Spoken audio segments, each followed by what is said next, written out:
Tervetuloa jälleen Camp-Liven pariin ja tällä kertaa pureudutaan hiukan tarkemmin sosiaali- ja terveysalan koulutuksiin. Lähdetään pidemmittä puhetta liikkeelle.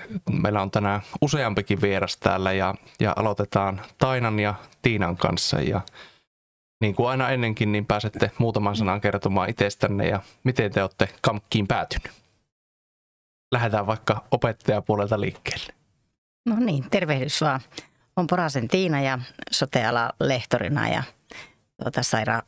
sairaanhoitaja- ja terveydenhoitajakoulutusten harjoittelukoordinaattori ja myöskin sitten sosionomi- ja terveydenhoitajakoulutusten opinto-ohjaaja. Miten olen päätynyt Camkiin, on ihan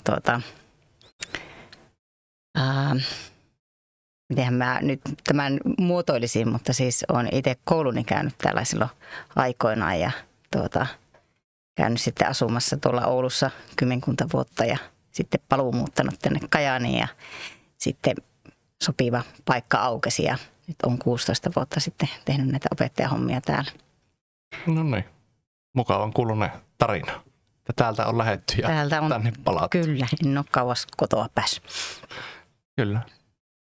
Minä olen Dysterin Taina ja toisen vuoden sairaanhoitaja-opiskelija ja opiskelen monimuotona sairaanhoitajaksi nytten täällä ja olen sitten itse myös niin kuin paluumuuttaja tänne Kainuuseen ja aina halunnut niin kuin sairaanhoitajaksi. Se on ollut semmoinen pitkäaikainen haave, niin nyt sitten sitä toteutan tässä ja vuoden päästä jouluna olisi tarkoitus sitten valmistua. No niin, eli meillä on tässäkin sitten hyvä tarina kuin siltä monimuotopuolelta ja miten se teillä sairaanhoitajilta sitten käy. Mutta tosiaan tänään hiukan jaoteltu lähetystä. Nyt jutellaan ensin siitä sairaanhoitaja- ja terveydenhoitajakoulutuksista ja sitten vähän myöhemmin sitten ensihoito-sosionomikoulutuksista. Mutta joo, sairaanhoitaja, terveydenhoitaja, jos lähdetään ensin tähän tylsään teoriapuoleen, mutta niissä on eri määrä opintopisteitä sitten tutkintoon vaadittava määrä, eikö näin Tiina? Joo, kyllä. Eli sairaanhoitajatutkinto on laajuudeltaan 210 opintopistettä, 3,5-vuotinen koulutus ja terveydenhoitajakoulutuksessa opintopisteitä on 240, eli se on sitten 4-vuotinen koulutus. Yes. Ja terveydenhoitajat saa sitten sen sairaanhoitajan sekä terveydenhoitajan tutkintonimikkeen pätevyyden näihin kahteen. Joo, eli käytännössä, ja meneekö se silleen, että kun on sairaanhoitaja- ja terveydenhoitaja-opiskelijoita, ne menee niin kuin samaa kyytiä sinne 3,5 vuoteen asti, ja sitten kun sairaanhoitajat saa paperit käteen, niin terveydenhoitajat jatkaa vielä?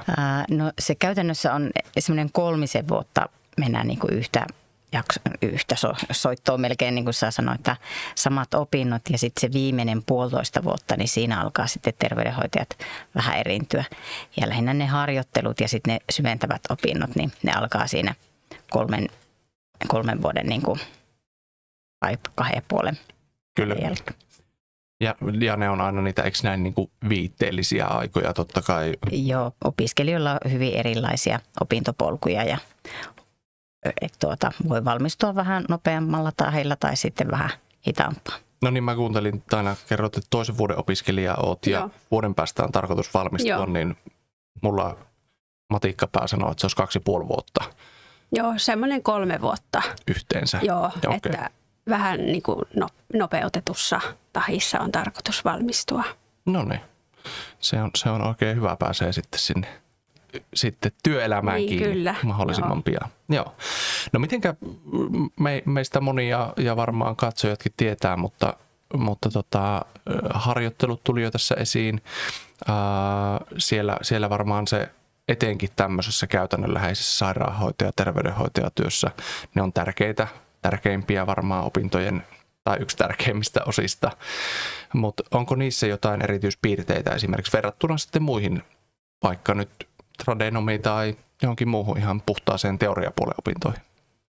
No varmaan se erityispiirre siinä on, että sairaanhoitajatutkintoa säädellään EU-tämmöisellä direktiivillä, joka määrittelee myös sitä harjoittelujen laajuutta ja sitä on niin kuin sairaanhoitajatutkinnossa niin 90 opintopistettä, eli se on aika suuri osa siitä tutkinnosta ja terveydenhoitajatutkinnossa on vielä 15 pistettä enemmän.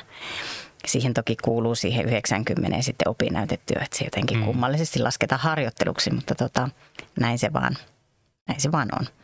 Joo. Ja se sitten tietenkin tarkoittaa sitä, että sitä harjoittelua on niin kuin, voi sanoa, että meidän opiskelijat on suurin piirtein aina puolen vuoden välein siellä harjoittelussa ja sitten parhaimmillaan sitä ollaan puoli vuotta sitten kerrallaan.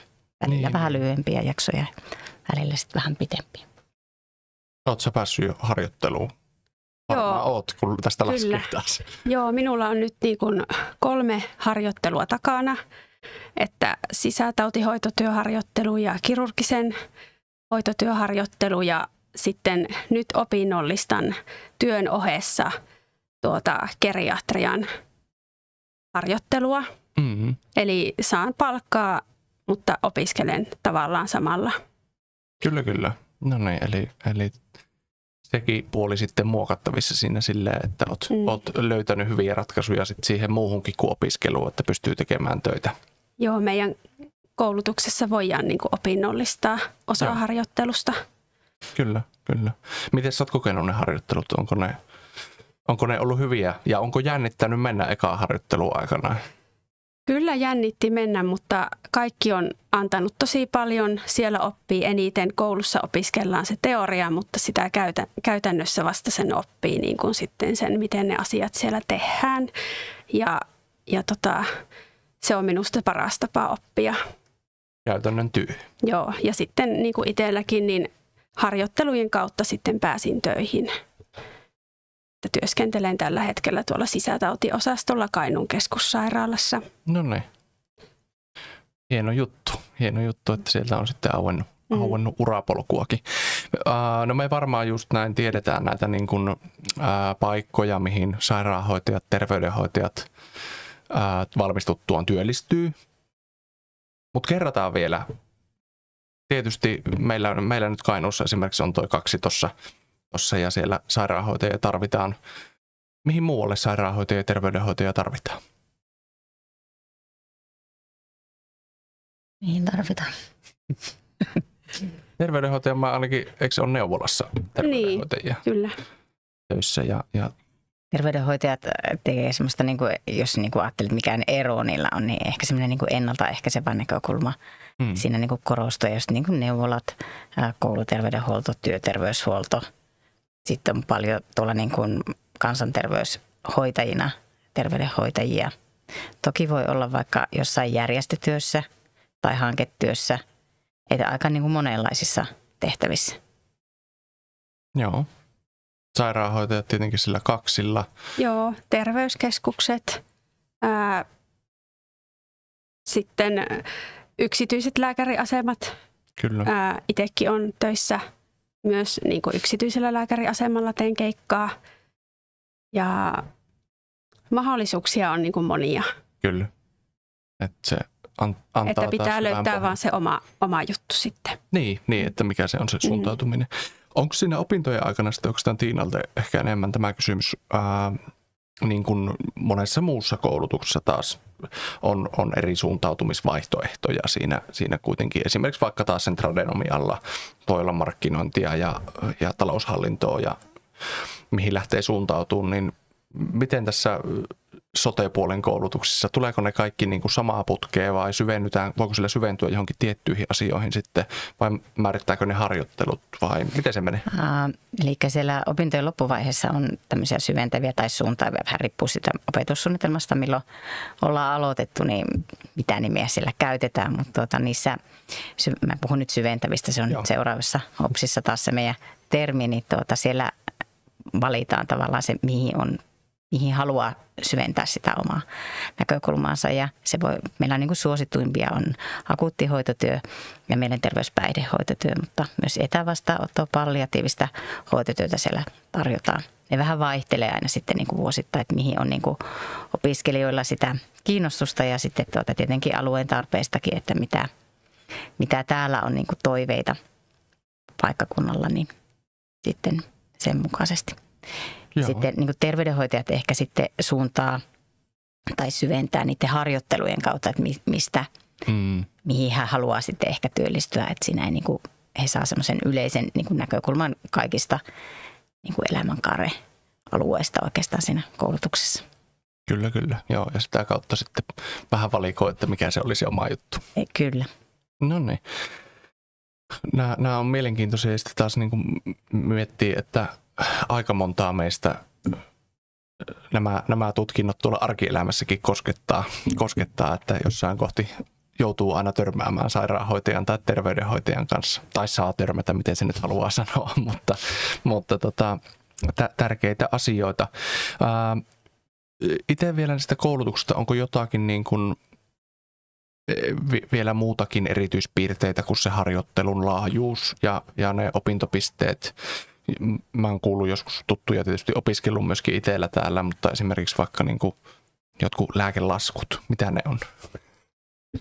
No, se kertoo. Joo, no meillä kuuluu suurena osana niin kuin koulutuksen lääkelaskuja ja niitä on niin kuin kaikissa erikoisopinnoissa, eli sisätautihoitotyössä on omat lääkelaskut ja kirurgisessa hoitotyössä on omat lääkelaskut ja sitten kun opiskellaan lasten ja nuorten hoito- ja kasvatustyötä, niin siinä on omat lääkelaskut ja sitten on mielenterveys- ja päihdetyön lääkelaskut, että me koko ajan niin kuin lasketaan koulussa useampaan kertaan lääkelaskuja.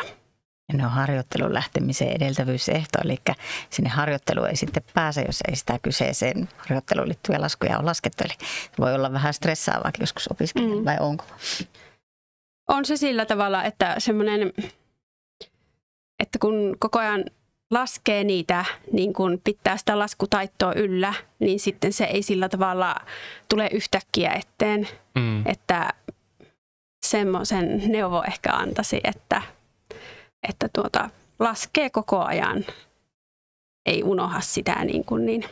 Niin ja kuitenkaan sitten, ainakin jos voisi kuvitella lääkelaskuja, eli se on kaikkea niin kuin laimennussuhteita ja tämmöisiä niin kuin prosentuaalisia laskuja, niin ei ole kyse mistään ei se mitään ydinfysiikkaa, ei, että sillä lailla kyllä niistä selviää, mutta pitää olla se rutiini siihen. Kyllä, mutta sehän taitaa olla sitä käytännön työtäkin sitten, että pitää tietää, millä laimennussuhteella tästä tulee oikeanlaista tälle potilaalle. Kyllä. Yes. Vielä teoriapuolelta taas ehkä Tiinalle enemmän, mutta onko jotakin niin kuin semmoista virallista tai osaatko sitten ehkä myöskin luovasti vastata, että mikä näiden koulutusten tavoite on tai onko KAMKilla määritetty joku vai tuleeko se sieltä EUn kautta vai mikä se absoluuttinen tavoite on? Se varmaan on niin kuin se, no tietenkin ne tutkintonimikin, sairaanhoitaja tai terveydenhoitaja, se tietenkin se EU-direktiivi sitten antaa niin kuin sisällöt siihen, mitä siinä, niin kuin, että se on tämmöinen niin kuin eurooppalaisittain hyväksytty tutkinto, millä voit mennä sitten niin kuin tekemään niitä ihan minne tahansa Euroopan maahan, että varmaan se on niin kuin semmoinen pitkä tavoite tai semmoinen tarkoitus tällä meidän koulutuksella, että me annetaan sitä direktiivin mukaista koulutusta.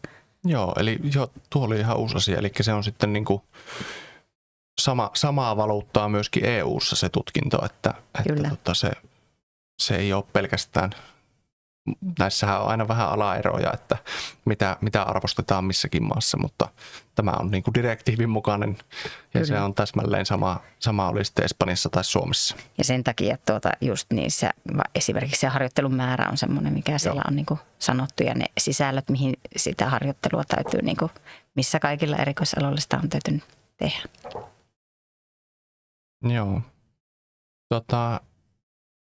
Opetussuunnitelmassa tosiaan se määrää aina sen sieltä sitä niin kuin sisältöä ja sitä harjoittelua ja se saattaa vähän muuttua. Totta kai se nyt on, maailmakin muuttuu. Onko ehkä Tainalle tässä vaiheessa enemmän, mitä muuta siihen sinun opintoihin nyt on kuulunut kuin sitä harjoittelua, tunnilla olemista? Onko jotain muuta, ryhmätöitä tai jotain tämmöisiä? Joo, siis ryhmätöitä on meillä jonkin verran. Ja sitten kun olen monimuoto-opiskelija, niin minulla on myös Teamsin välityksellä niin kuin oppitunteja. Ja sitten meidän koulutuksen kuuluu myös niin kuin simulaatiot. Eli ollaan semmoisessa simulaatiotilassa, missä tehdään niin kuin oikea tämmöinen vaikka sairaalaympäristö. Ja siellä ollaan vaikka pari niin kuin sairaanhoitajaa ja meillä on sitten siellä semmoinen oikea potilaskeissi, mikä me niin kuin hoidetaan loppuun asti ja se on semmoista hyvää harjoitusta. Eli täällä jossain on teillä semmoinen siis simulaatiotilat? Joo, kyllä. Mitkä on ihan niin kuin autenttiset sairaalatilat ja Joo. siellä pääsee sitten treenaamaan. No toi on aika... Välttämättä ei joka alalla ja joka jutussa ole tommosia mahdollisuuksia, mutta toisaalta sitten taas kyllähän se ymmärtää, pitää olla se, että kun on lääkelaskut ja ennen kuin lähdetään tuonne harjoitteluun oikeaan elämään, niin sitten sitä varmuutta myös siihen tekemiseen. Onko se tuonut varmuutta? On se kyllä tuonut, että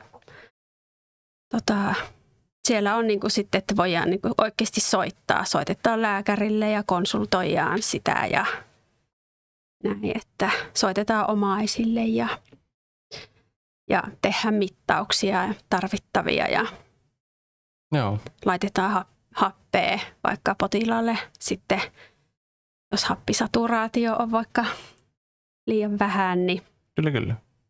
siinä huomaa asioita sitten, mitä pitää niin kuin tehdä sen tilanteen ratkaisemiseksi. Niin.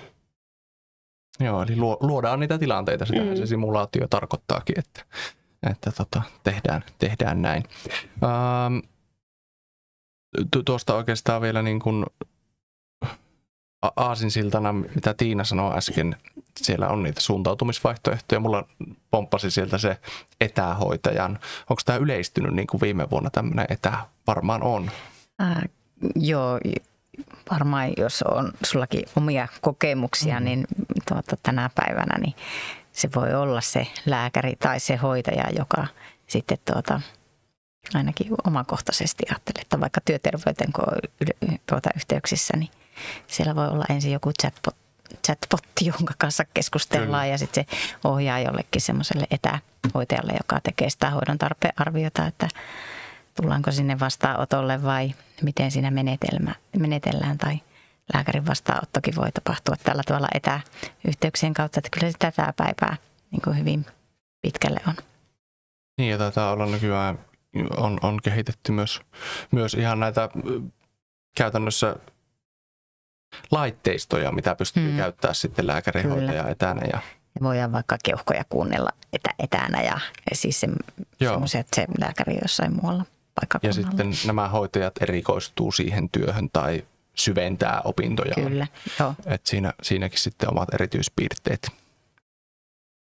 Joo. Ja toki kun kysyt noista erityispiirteistä, niin mielestäni siinä meidän koulutuksessa on niin kuin aika paljon just sitä niiden simulaation lisäksi niin kuin kaikenlaisia muunlaisiakin harjoituksia, mitä me harjoitellaan ihan, että jos on vaikka jotain injektioantamista, antamista, niin sitä ei voi vaan niin kuin opiskella sille, että sä kirjasta luet. No toki sekin on tärkeää, mutta on tärkeää päästä sitten itse tekemään, että jostakin on aloitettava. Kyllä. Toisillaan opiskelijat sitten harjoittelee tai miten se aina milloinkin tapahtuu. Niin, suolaliuusta annetaan sitten vai? Keittosuolaa, mitä se milloinkin on. Kyllä. Joo, ja ollaan otettu niin kuin laskimoverinäytteitä toisilta ja EKG:tä, eli sydänfilmiä ja tämmöisiä tärkeitä. Niin. Ja ihan niitä käytännön asioita, että sitten on sitä varmuutta siellä oikeassa tilanteessa. Tämä nyt voi olla ehkä taas tyhmä kysymys, mutta miten työllistyminen, siitä puhuttiin, että on tietysti vaikka on niin kuin hyvin selkeä ja strikti se tutkinto ja mihin valmistutaan, mutta mahdollisuuksia on silti vielä paljon. Mutta se tyhmä kysymys, että miten hyvin hoitajat työllistyy, taitaa työllistyä aika hyvin tällä hetkellä. No kyllä minä voisin sanoa sillä tavalla, että kyllä niitä töitä on, se on paljon myös itsestä kiinni, että miten niin kuin hakee niitä ja on aktiivinen, ja antaa harjoitteluissa sitten itsestään semmoisen kuvan, että on valmis tekemään vuorotyötä ja näin, niin se on kuitenkin semmoinen, mikä työllistää. Kyllä. Onko Tiinalla näkemystä jotakin opinto-ohjausta myös tehnyt, niin työllistyykö ne valmistuneet sitten hyvin?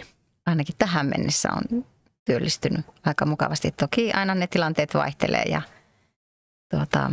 on kaikenlaisia suhdanteita tässä maailmassa, mutta kyllä hoitajat ainakin tällä hetkellä niin tilanne on näytöstänyt ihan hyvältä.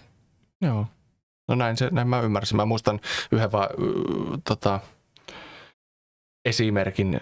Tämä oli niin kuin jotenkin kuvaava tästä hoiteesta. Totta kai maailma muuttuu ja tästä on siis 6-7 vuotta aikaa. Se oli ihan eri aikaa, niin kuin tiedetään silloin, mutta taisi olla joku pankkineuvottelu silloisen puolisoni kanssa, joka on sairaanhoitaja ja terveydenhoitaja tutkinnoltaan. Ja asuntolainen neuvottelu, oliko jopa ensimmäinen asuntolaina, niin minun työsuhdetta ja työtä ja työsopimuksia ja palkkanauhoja käytiin noin varttitunti läpi.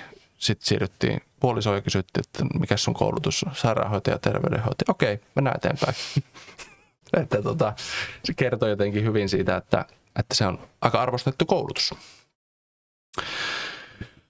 Miten sitten, jos täällä on linjoilla tai myöhemmin kuuntelussa tämä jakso, niin mitenkäs me voidaan hakea näihin tutkintoihin tänne Kajaaniin?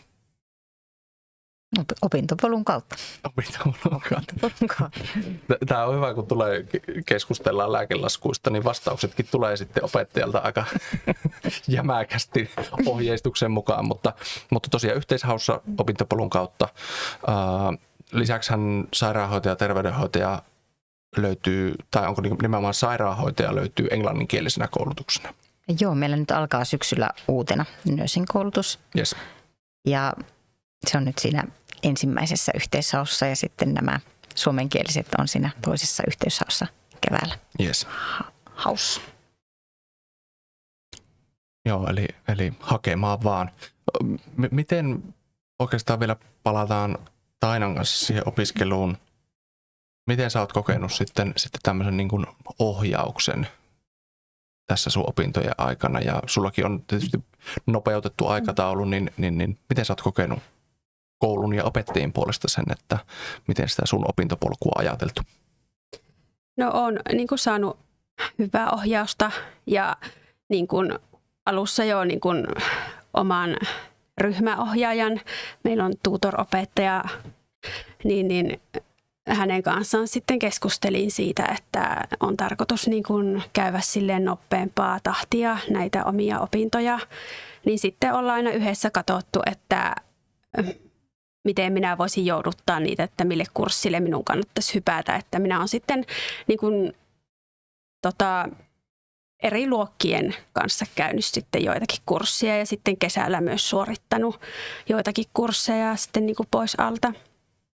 No niin, eli se, niin kuin, jos puhuttiin siitä suuntautumisesta, niin siinäkään ei vedetä samaan muotin läpi, mutta sitten henkilökohtaisella tasollakaan niin ei vedetä opintoja samaan muotin läpi kaikkea, että pitää aina miettiä vähän henkilötasolla, miten niitä suunnitellaan ja mitä opiskellaan ja milloin. Kyllä. Toki voi mennä samaakin muottia, mutta ei ole pakko. Pystytään mokkaamaan. Pääsette taas samaan rooliin, mihin kaikki muutkin tässä on päässyt. Eli nyt saatte pitää semmoiset pienet markkinointipuheet, että miksi kannattaisi hakea just KAMKkiin sote-aloille opiskelemaan. Mulla on pieni suuri koulu ja tehdään semmoisia vaikuttavia tekoja ja meillä on hyvä KAMK-henki ja musta parasta on opiskelijat ja tämä yhteisö, mikä täällä on. Olen samaa mieltä, että täällä on hyvä yhteishenki ja semmoinen avoimuus niin kuin opiskelijoiden ja opettajien välillä ja ammattitaitoista porukkaa opettamassa. Ne oli aika hyvät puheet. Mä tuon vielä tuolta aiemmasta keskustelusta poimin niin kuin tuon, mitä ehkä sivulauseessa tai rivien välistä sivuttiin, tuo aluevaikuttaminen tässä. Eli kuunnellaan myös tässä sitä aluetta ja muuallakin sitä aluetta, mitä siellä tarvitaan ja mitä tarvitaan ehkä sen 3 tai 3,5 vuoden päästä. Eli sitten sitä kautta ajatellaan aluetta, mutta myös opiskelijoita, että heille on niitä töitä. Kyllä. Me aletaan olla tässä loppuvaiheessa teidän kanssa ja kiitos tosi paljon, että pääsitte tänne kertomaan ja ei muuta kuin tsemppiä molemmille jatkoon. Kiitos samoin. Ja sinne katsojille tiedoksi, niin pidetään muutaman minuutin tauko ja sitten jatketaan myöskin sote-alojen, mutta hiukan eri tutkintojen kanssa.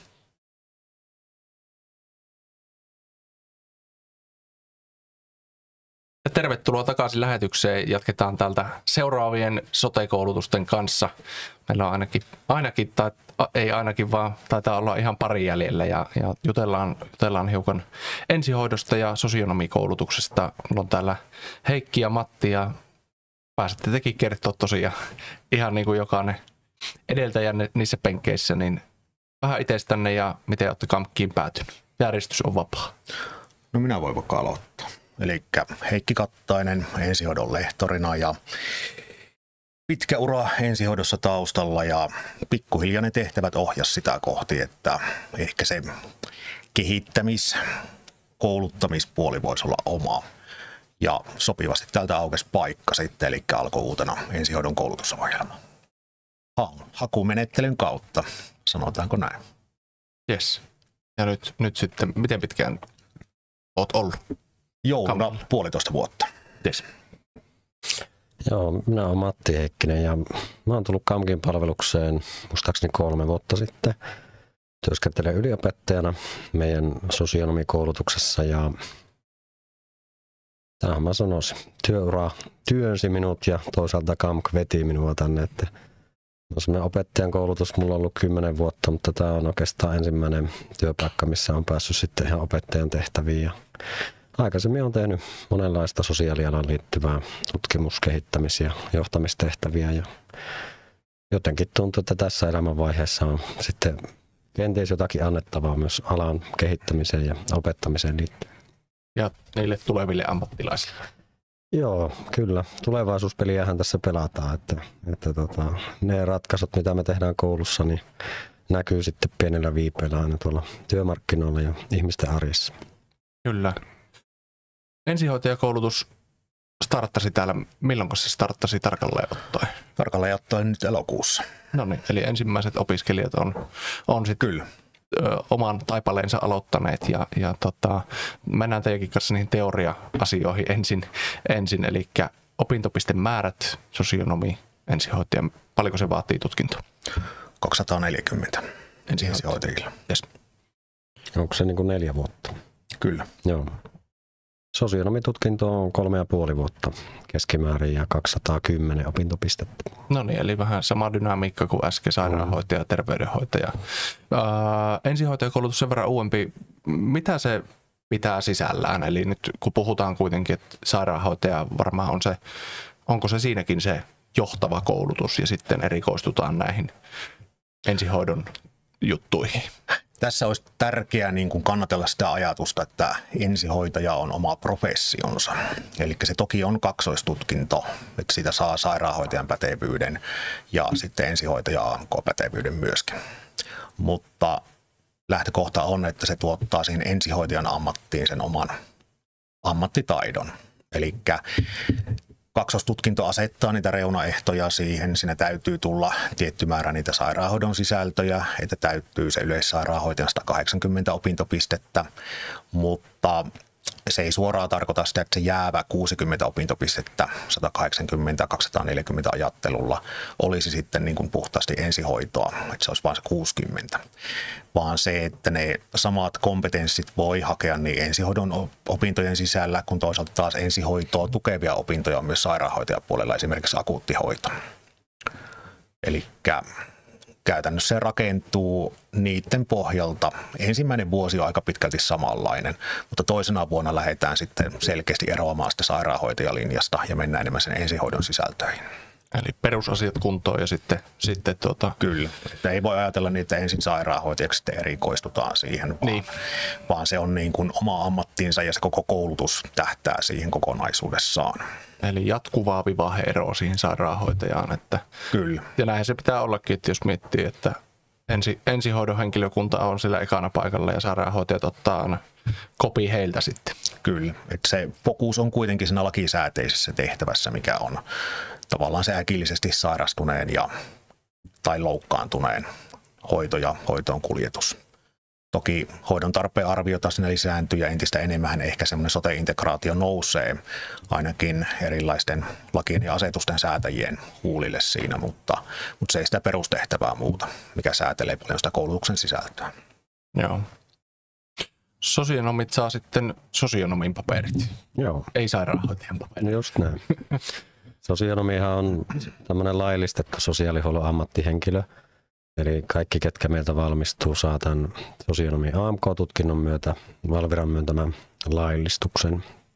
Ja meidän sosionomikoulutuksessa on lisäksi mahdollista erikoistua varhaiskasvatukseen. Eli osana opintoja, jos opiskelija haluaa, niin voi suorittaa tämmöiset varhaiskasvatukseen suuntaavat opinnot. Ja se antaa sitten kelpoisuuden työskennellä varhaiskasvatuksen sosionomin.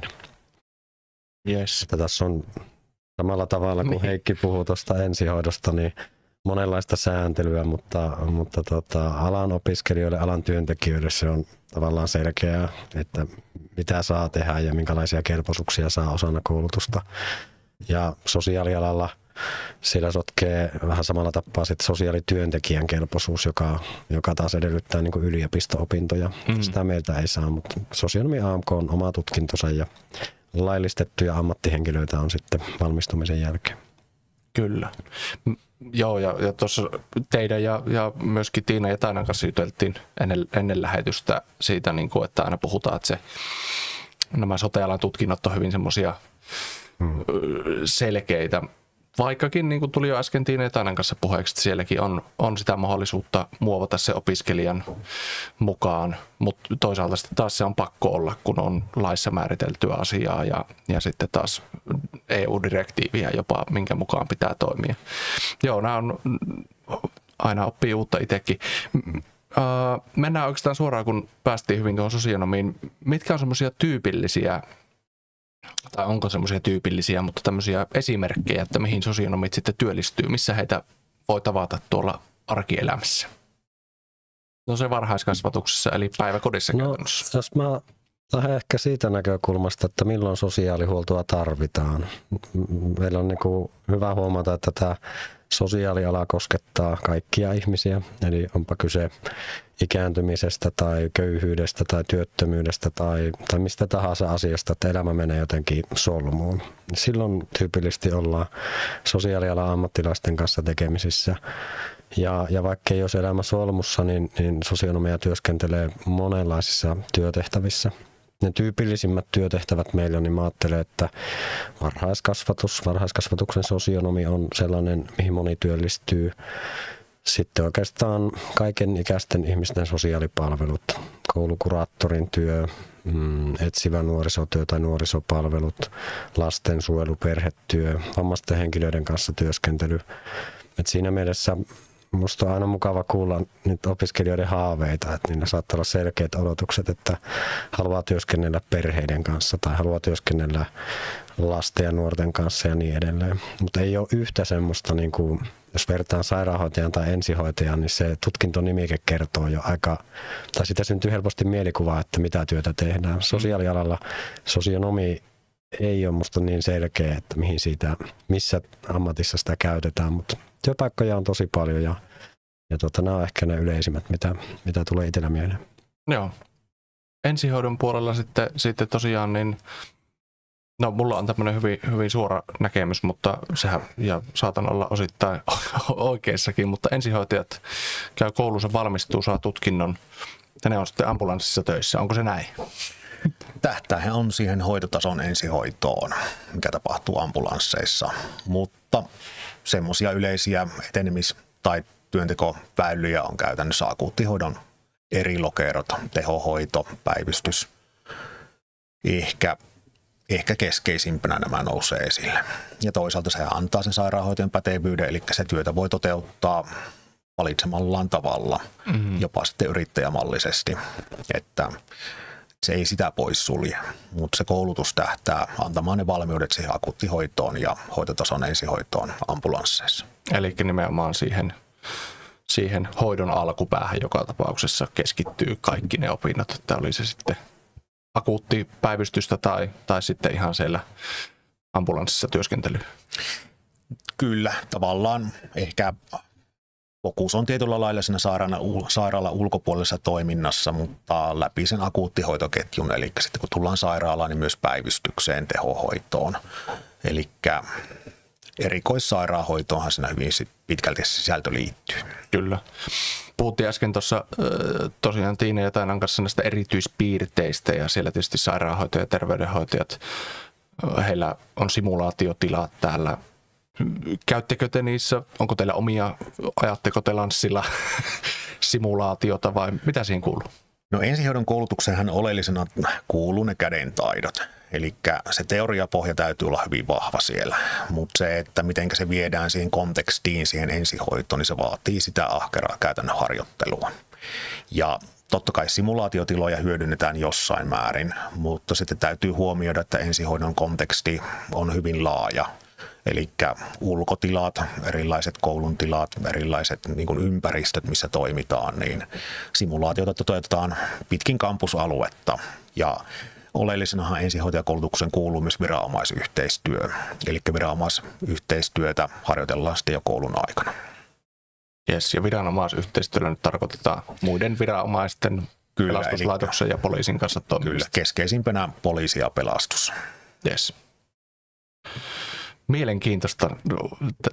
Tämähän on tämmöinen pikkupoika-malli tässä, että kun ambulanssi-ihmisiä koulutetaan, niin siihen voi kuulua vaikka mitä tai nähdä tuolla koulun käytävällä sitten, että siellä on oppitunti menossa, kun harjoitellaan ensihoitoa. Kyllä. Onko näin käynyt? No vielä ei meillä ensihoidon sisällöt ole alkanut. Alkaa vasta vuoden päästä syksyllä, mutta epäilen hyvin vahvasti, että näin käy. Sitä odotellessa siis. Kyllä. Yes. Onko jotain sitten sosionomipuolella semmoisia niin kuin erityispiirteitä, kun puhutaan sote-alan koulutuksesta, että mihin siellä syvennytään tai suuntaudutaan? Onko jotakin semmoista erityistä? En tiedä, onko se nyt erityistä sitten verrattuna, että, tai olettaisin nyt oletuskysymys, että varmaan sosionomit ei välttämättä noita simulaatiotiloja käytä. No jos miettii mitä erityistä niin kuin KAMKin sosionomikoulutuksessa on, niin sehän on monimuotokoulutus. Et meillä on verrattain aika vähän lähiopetusta ja sitten se opetus on tämmöistä ajasta paikasta riippumatonta enimmäkseen. Totta kai meillä on vierailuja sosiaalialan ja varhaiskasvatuksen toimintayksiköihin, mutta semmoista simulaatioympäristöä, mitä sairaanhoidon koulutuksessa käytetään, niin ei ole. Totta kai sitä voidaan luovasti hyödyntää meidän sosionomikoulutuksessakin, mutta sen tyyppisiä niin kuin tilaratkaisuja meillä ei ole käytössä. Ehkä erikoisuutena mä pidän sitä, että meillä on niin kuin nykyaikainen monimuotokoulutus ja hyvät oppimisympäristöt ja siinä mielessä oppimista voi tehdä ja opiskelua ulkomailta käsiin, että sekin on nyt jo koeponnistettu muutaman opiskelijan kanssa. Niin, eihän se tietysti vaadi kuin etäyhteyden ja linkin, että pääsee tunnille mukaan niin sanotusti. Joo, se on monesti mahdollista, mutta toki meilläkin on semmoisia opetustilanteita ja oppiaineita, missä on oltava niin kuin paikan päällä ja kampuksella ja fyysisesti läsnä, mutta kyllä se sillä tapaa on vertaa omiin opiskelukokemuksiin niin hyvin erilaista tänä päivänä nämä monimuotokoulutukset. Kyllä. Minkä verran niitä lähipäiviä on niin kuin karkeasti? Ei varmaan mitään joka kuukausi ensimmäinen maanantai ja tiistai on, vaan tulleen keskiarvona, niin paljonko niitä? No meillä on opetusta pääsääntöisesti niin kuin kerran kuukaudessa ja sitten yksittäisille opiskelijalle niin se tarkoittaa käytännössä perjantaita, torstaita, joskus keskiviikkoja, eli arkipäiviä ja tyypillisesti niitä on niin kuin 2 arkipäivää per kuukausi. Siinä voi olla totta kai vaihtelua, jos opiskelija haluaa edetä jotenkin erityisen nopeasti tai sitten vähän niin kuin omaa opiskelupolkua, mutta tämä on se, miten meidän niin kuin lukujärjestykset suunnitellaan. Joo, eli pikkupyrähys aina kampuksella ja opetustilanteissa ja sitten se omaehtoisuus ja lähtöisyys. Joo, ja totta kai pitää niin kuin muistaa mainita meidän harjoittelut, että meillä on 3 harjoittelua sosionomikoulutuksessa ja niiden kestot on niin kuin 2 kuukaudesta noin 4 kuukauteen ja niissähän opiskelija on sitten aidoissa työpaikoissa, aidossa työelämäyhteistyössä ja se on ihan niin kuin voisi sanoa, että koko päivä työtä, mutta tämä muu opetus on pääsääntöisesti sitten tämmöistä niin kuin lähiopetusta tai etäopetusta tai niiden välissä olevaa hybridiopetusta, niin näiden yhdistelmä. No niin, siinä se tuli aika kattavasti. Miten ensihoito, onko se nyt sitten kokonaan päivätoteutus vai monimuoto? Monimuotototeutus. Ja kuukaudessa on lähtökohtaisesti 2-4 päivää. Niin se ei ole mitään semmoista ajoitusmallia, että se olisi kuukauden ensimmäiset tai yleensä maanantai tiistai, vaan ne menee käytännössä lukujärjestyksen mukaan, mikä joudutaan sitten luomaan aina sen mukaan, että miten tiloja on käytössä ja opetusresurssit muut säätelee sitä. Ja sitten kun siirrytään ensihoidon sisältöihin, niin siellä tuplataan, eli se on 4-8 läsnäolopäivää. Että ne vaatii sitä käytännön harjoittelua sen verran enemmän. Joo, eli 4-8, niin sitten puhutaan jo niin kuin, jos on se 21,5 työpäivää kuukaudessa, arkipäivää karkeasti, niin se on semmoinen 3/3 aina sitten ajasta, kun lähdetään syventyä. Kyllä. Ja siinäkin ehkä voi tarkentaa, että se ei välttämättä, ehkä lähipäivä on semmoinen vähän väärä, mutta semmoinen päivä, jossa on kontaktiopetusta. Eli kuitenkin voi olla Teams-päiviä muutama, jossa pohjustetaan tulevia niin kuin kampuksella olevia lähipäiviä. Että kontaktiopetus on ehkä se oikeampi termi siihen. Että 2-4 perusopinnoissa ja 4-8 ensihoidon sisällöissä. Erittäin hyvä tarkennus minun väärin termeihin. No mutta toi oli hyvä kontaktipäivät, niin mä laitan ton itselle muistiin. Se oli hyvä tarkennus. Työllistyminen meillä tulikin läpi. Miltä teidän mielestä nyt ihan niin kuin mielipiteenä niin näyttää sitten seuraavien vuosien, kun ajatellaan, että se valmistuminen jonkun voi ottaa, niin miltä se työllistyminen näyttää? Tarvitaanko hurjasti ensihoitajia ja sosionomeja? Se työllistyminen on varmasti semmoinen kysymys, mitä pohtii meille hakijat ja koulussa olevat ja myös kentällä olevat. Eli kyllähän niin kuin ensihoitoon varmasti kohdistuu jonkinlaisia rakennemuutoksia, mikä voi säädellä sitä tulevien ensihoitoyksiköiden määrää. Että se tietysti niin kuin vaikuttaa siihen, minkä verran semmoisia potentiaalisia paikkoja on auki. Mutta myöskin sairaala, kun otetaan huomioon sairaalan sisäinen työ, niin kyllä työllistymismahdollisuudet aina on hyvät. Mutta tämä on semmoinen, mihin ei ehkä yksiselitteistä vastausta ole tai mihin ei kannata lähteä arvausta heittämään. Mutta ehkä voi ajatella niin, että mikäli siinä nähtäisiin ongelmia sen työllistymisessä, niin ehkä myöskään koulutuksia ei järjestettäisi, että kysyntään pohjautuenhan nämä toteutetaan. Kysyntään vastataan, joo. Ja just ajattelin itsekin tuota ensihoitajakoulutusta, että sieltä kuitenkin tulee myöskin se sairaanhoitajan pätevyys, niin en mä nyt tiedä, onko se rumasti sanottu, mutta on tämmöinen niin kuin takaportti myös siinä, että jos ei heti ensihoitajaksi työllisty, niin sitten nimenomaan niitä muitakin sairaanhoitajan töitä. Kyllä, ja täytyy muistaa, että se on 4 vuotta se koulun kesto, ja toisaalta on aika vaikea määritellä, mitä ensihoito on nyt ja mitä se on tulevaisuudessa. Niin koulun aikanakin vielä ehtii ne ajatukset muuttua, ja kaikki ensihoitajathan ei haluakaan mennä sitten ensihoitoon varsinaisesti ambulanssiin toimivaan, vaan sairaalan sisäinen puoli voi alkaa kiinnostamaan enemmän. Kyllä niin kuin se päivystysteho on ollut semmoinen, mihin ohjautuu valmistuneita aika paljonkin töihin. Joo. Sosiaalialalla mä sanon, että jos suorittaa sosionomi-ammattitutkinnon, niin se on täystyöllisyys käytännössä. Ja ei ole näköpiirissä, että muuttuisi ihan 10 vuoden aikaikkunassa miksikään. Se, mitä se näkyy meillä jo opiskelijoilla, niin meillä tavallaan vaikka ei ole sosiaalialalta aikaisempaa työkokemusta. Meillähän moni opiskelija on vaikka lähihoitajataustainen, mutta myös sellaiset opiskelijat, jotka vaihtaa kokonaan ammattia, opiskelee uutena ihmisenä sosiaalialalla, niin työllistyy käytännössä opintojen aikana. Se on viimeistään toisen vuoden loppupuolella tai 3. vuoden aikana niin erilaisiin sijaisuuksiin ja niin edelleen. Ja työvoimapulaa sosiaalialalla, laajemminkin sote-alalla on kyllä niin suurta Suomessa, että siinä mielessä se on niin kuin varma työpaikka. Tämä on niin kuin minun käsitys ja minun näköpiirissä ei ole, että tästä vielä muuttaisin mieltäni, mutta kyllä se monella tapaa näkyy jo meidän opiskelijoissa, että tosi moni työllistyy, jos haluaa työllistyä, niin opintojen aikana.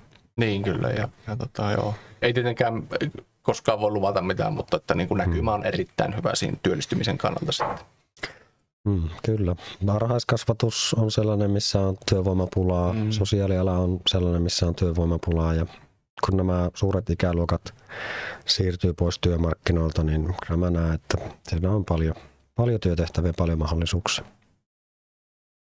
Kyllä, ja nyt harmittaa, kun Matti muotoili tämän niin hienosti, mutta voisin niin kuin yhtyä siihen, että työllistyminen on varmaa. Että ehkä siinä on niin kuin sitä väreilevää rajapintaa, että pääseekö juuri siihen paikkaan maantieteellisesti ja juuri siihen yksikköön, mihin haluaa, niin sitä ei voida koskaan luvata. Mutta niin kuin työllistyminen on varmaa, että se kysyntä on kovaa ja ensihoitajatutkinto on arvostettu, eli sillä on painoarvoa kyllä. No joo, näin varmasti on.